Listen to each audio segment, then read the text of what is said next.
Magandang araw sa ating lahat, especially sa mga mulberry growers dyan, mga backyard growers.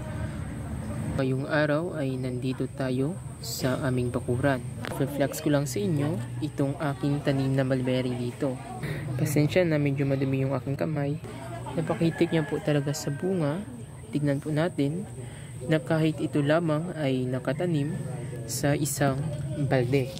Ito po yung balde na tinaniman natin. Nasa 16 liters po yung equivalent ito. Bali, ito po yung kabuuan na balde na kanyang tinaniman.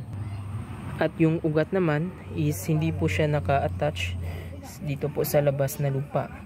Kasi nilipat ko ito. That's why yung ugat niya is hindi po siya naka-attach. So, ang plano ko dito is gawin ko na lang siyang bonsai. Po yung kanyang puno. Napakalaki na po ng kanyang puno.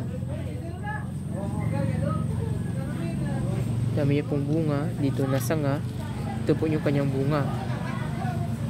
Napakahitik po talaga sa bunga ang dito na sanga. Dito naman po sa kabila marami ding bunga. At ito din at dito rin. Ito naman sa kabila, yung kanyang bunga is kakaunti lang. Medyo maliliit pa yung iba. So ito yung kanyang puno, napakalaki. I think nasa almost 3 years na ito or nasa 4 years na ata. So ito po yung tips para dumami yung bunga ng ating mulberry kahit sa balde lang. Yung kailangan natin gawin is proper caring lang po. Bigyan po natin ito ng mga fertilizers.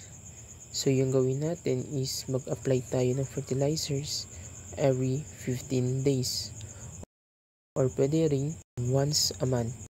So para yung bunga ng ating mga mulberry na kahit sa paso lang ay marami pa rin ang kanyang maiproduce at saka tuloy-tuloy yung kanyang pagbunga. Kagaya nito, yung ginawa ko is proper caring lang. Tuloy-tuloy na sa pag-apply ng fertilizer. Kaya't makikita naman natin ngayon na marami talaga siyang bunga na kahit ito lamang nakatanim sa isang balde. Nais ko sanang i-bonsai ito since hindi pa ako nakatry na mag-bonsai ng mulberry. So ito sa ganitong kalaking puno at saka sa balde lamang nakatanim. So sa tingin nyo ba mga kaberries, sa ganitong tindig ng kanyang puno at mga sanga, pwede na ba itong gawing bonsai? So just comment below if do you think pwede itong gawing bonsai.